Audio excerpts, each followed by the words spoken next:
குட்டி கதையை வந்து நீங்க சொன்ன கதையை வந்து விஜய் வந்து சொல்லியிருக்காரு. அது உங்களோட தொண்டர்களும் சரி, உங்களோட எல்லாருமே சரி, நண்பர்களும் சரி, அவங்க வந்து எங்க சீமான் அண்ணா சொன்னதுன்னு சொல்றாங்க. ஆனா அவங்க சைடுன்னு பார்த்தா இதெல்லாம் ஒரு கதை, இதெல்லாம் புனைப்பு கதைன்னு சொல்றாங்க. அது எப்படி பாக்குறீங்க? கதைனால அந்த முதல்ல அத அந்த இந்த நிலத்துல எடுத்து சொன்னது யாருன்னு நான் அதை 2021 தேர்தலில் வாக்கு சேகரிக்கும் போது ஒரு நேர்மையாளன உண்மையான தேர்வு செய்யுங்கன்னு நான் அந்த கதையை சொல்றேன்.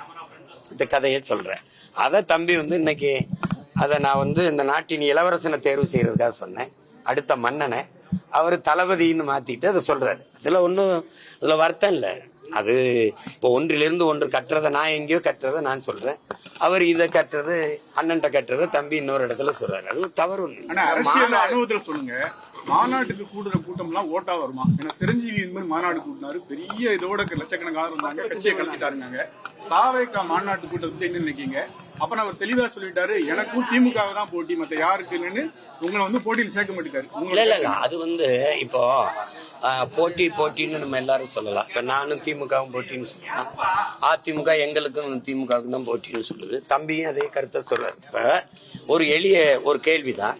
ஒரு சித்தாந்தத்தை ஏற்கனவே முன்வைக்கப்பட்டு அது மக்களால் ஏற்கப்பட்டு சித்தாந்தமா ஏற்கப்பட்டுச்சா எப்படி ஏற்கப்பட்டுச்சுங்கிறது வேற.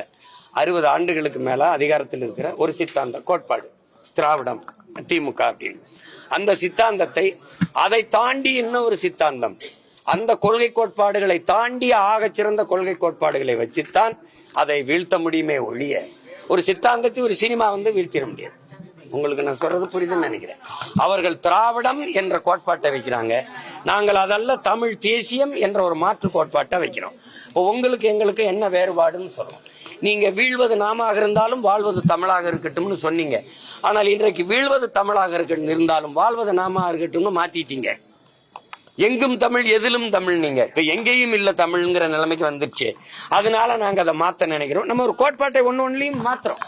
கல்வி மானுட உரிமை, அதை கொடுக்க வேண்டியது அரசின் கடமை. நீங்க கொடுக்காமல் இருப்பது மாபெரும் கொடுமைன்னு நாங்க கல்வியை எல்லாருக்கும் சரியா சமமா கொடுக்கணும் அப்படின்னு ஒரு வரோம். அது தரமா கொடுக்கணும்னு நினைக்கிறோம். அதே மாதிரி மருத்துவம் ஒரு மகத்தான சேவை, அது என் மக்களுக்கு தேவைன்னு நினைக்கிறோம். அதை ஆகச் சிறந்த மருத்துவத்தை ஒரு 8 கோடி மக்களால் நிறுவப்பட்ட ஒரு அதிகாரத்தால் தர முடியாத கல்வி மருத்துவத்தை ஒரு தனியார் முதலாளி கொடுத்து விடுவான் என்பதை நான் ஏற்கல. நான் அவனை விட பல மடங்கு தரமா என் மக்களுக்கு கல்வி மருத்துவத்தை குடிநீர் விநியோகத்தை நான் கொடுக்க முடியும்னு நான் நினைக்கிறேங்கிற கோட்பாட்டை நான் வைக்கிறேன். நான் அதை செய்வேங்கிறேன். அப்படி சொல்லிதான் நீங்க பண்ண முடியும். என் தம்பியே பேசும்போது நான் முன்வைக்கிற கருத்துக்கு நீங்க வாக்கு செலுத்துங்கன்னு சொல்லல, என் முகத்துக்கு வாக்கு செலுத்துங்கிறப்ப. இந்த முகம் இன்னைக்கு இருக்கிற மாதிரி 5 வருஷம் கழிச்சு இருக்காரு. புரியுதா உங்களுக்கு? அந்த முகத்துக்கு வாக்கு செலுத்துவாங்களா தமிழ் மக்களுக்கு? அது பொறுத்துன்னு தான். மதுரை மாநாட்டுல அங்க வந்து அம்பேத்கர், வேலுநாச்சியார், தந்தை பிறை எல்லாருக்கும் இருந்தது. ஆனா மதுரைக்கு மிக முக்கியமான பசும்பொன் தேவருடைய எந்த கட்டோட்டம் கிடையாது. விஜய் நிக்கும் வார்த்தை கூட எந்த இடத்துலயும் பயன்படுத்தல. இதை எப்படி பாக்குறீங்க? மிக முக்கியமான மதுரையில பசும்பொன் தேவரையா தான். இல்ல தம்பியை பொறுத்த வரைக்கும் நீங்க நான் என்ன பாக்குறேன்னா, ஒரு அரை மணி நேர உரை ஒரு மாநாட்டுல ஒரு இனத்தை வழிநடத்தி அதிகாரத்தைக்கு வரணும்னு நினைக்கிற ஒரு தலைவன் வந்து ஒரு மாநாட்டுக்குன்னு ஒரு உரை தயாரிப்பு இருக்கு. அதுல வந்து கடந்த முறை நீங்க கொள்கை வழிகாட்டியா சொன்ன யாரையும் இந்த வாட்டி பேசல. அது விட்டுட்டு திடீர்னு பேரறிஞர் அண்ணாவையும் பெருந்தகை எம்ஜிஆர் அவர்களையும் எடுத்துட்டு வந்துட்டீங்க. ஒருத்தர் ஒரு கட்சியை தொடங்கினவர், இன்னொருத்தர் இன்னொரு கட்சியை தொடங்கினவர். எந்த கட்சியை ஒழிக்கணும்னு என் தம்பி சொல்றாரோ அந்த கட்சியை தொடங்கின பெருமகனே அவர் தான், அண்ணா அவர்கள் தான். அப்ப அவர் வழியில போய் அவர் கட்சியை ஒழிக்கிறதுங்கிறது அது அடிப்படையை வேடிக்கை இருக்கு.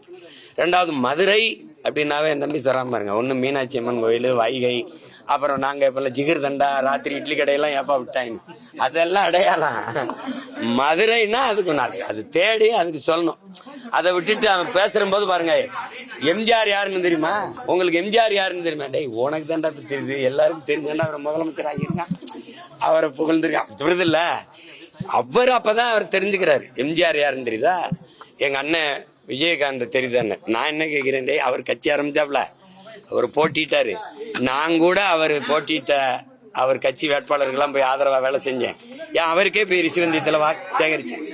2011 உங்களுக்கு தெரியும், அம்மையார் ஜெயலலிதாவோட அவர் கூட்டணி வச்சிருக்கும் போது. ஆனா நீ அவர் இருக்கும்போது அவருடைய கட்சிக்கு ஆதரவா பேசுனதோ அவரை போய் பார்த்ததோ இல்லை. இன்னைக்கு முதல் மாநாட்டில் அவர் பேரை குறிப்பிட்டிருந்தீங்கன்னா மகிழ்ச்சிக்குரியது. முதல் மாநாட்டில் பேரறிஞர் அண்ணா என்ற பெருந்தகை ஐயா எம்ஜிஆரை குறிப்பிட்டிருந்தீங்கன்னா மகிழ்ச்சிக்குரியது. திடீர்னு 67 மாதிரி ஆட்சி மாறும்னா 49 ஆரம்பிச்ச கட்சியை 67 தான் ஆட்சியை பிடிச்சாங்க யாரு? அண்ணா அவர்கள். அதுக்கு எவ்வளவு காலம் விலை கொடுத்திருக்கிறாரு. அதுக்கு முன்னாடி 2 முறை தேர்தல் நின்று வென்று தோற்று 22 விழுக்காடு வாக்க வச்சு மூதறிஞர் ராஜாஜி, கம்யூனிஸ்ட் கட்சி, அப்புறம் நம்முடைய தமிழர் தந்தை ஐயா சீபா ஆதித்தனாருடையது, ஃபார்வர்ட் பிளாக், இந்த கட்சியெல்லாம் இணைச்சிக்கிட்டு தான் நின்று வென்றாங்க. அப்ப அது ஆண்ட சொல்லிட்ட மாதிரி அது டப்புன்னு மாறிடாது. ஆனா நீங்களும் தனித்து நிக்கீங்க, தாவேக்காவும் தனித்து நிக்கீங்கன்னு சொல்றாங்க. உங்க 2 பேருக்கான போட்டி எப்படி இருக்கும்? மதுரை மாநாட்டோட கூட்டம் ஓட்டாம வருமா? மேடையில அதுல பங்குன்னு சொல்லியிருக்காரு. அதுல நாங்க நீங்க இந்த நாடு என் கனவுக்குள்ள ஒரு நாடு இருக்குல்ல, அந்த நாடு எப்படி இருக்கும்னு உங்களுக்கு காட்டுவேன். நான் சொல்றது புரியுதுன்னு நினைக்கிறேன். போட்டு காட்டுவேன். என்னுடைய ஆட்சியில கல்வி எப்படி இருக்கு பாருங்க, எங்களுடைய ஆட்சியில சாலை எப்படி இருக்கு பாருங்க, எங்களுடைய ஆட்சியில காவல்துறை எப்படி இயங்குது பாருங்க, போக்குவரத்து எப்படி இருக்குது பாருங்க அப்படின்னு காட்டுவேன். இது சாத்தியமான பாருங்க, இந்த நாட்டுல இது சாத்தியப்படுது பாருங்க, இப்படி வேலை வாய்ப்பை கொடுப்பேன் பாருங்க, இப்படி மருத்துவத்தின் தரத்தை கொடுப்பேன் பாருங்கன்னு என்ன சொல்லுவேன். பேசி நீங்க நம்பல. ஏன்னா 15 வருஷம் என்னை காலி பண்ணிட்டீங்க. ஆனா இப்ப நான் உங்களை நம்பல. அதனால என்ன செய்யறேன், இந்த வாரம் இப்படி இருக்கும்னு காட்டிடுறேன். எப்படி அதை நீ பொறுத்து இருந்தா பாக்கணும். ஆனா தொண்டர்களை இழிவுபடுத்த, தொண்டர்கள் ரசிகர்கள் இழிவுபடுத்துறதுல இது கிரீஸ் தடவி அவங்க கேவலப்படுத்த ஒரு விஷயம் பண்ணிருக்காங்க. யாரும் கிட்ட நெருங்காதபடி அதை கேட்டு பாத்தீங்கன்னா நீங்களே வீடியோ பார்த்திருப்பீங்க. அனில் குஞ்சி விஷயத்த ஒன்று பண்ணிருப்பாங்க. அது எப்படி நான் பாக்குறீங்க? ஏன்னா எல்லாத்தையுமே இன்னைக்கே பேசுறேன். நாளைக்கு கூட்டம்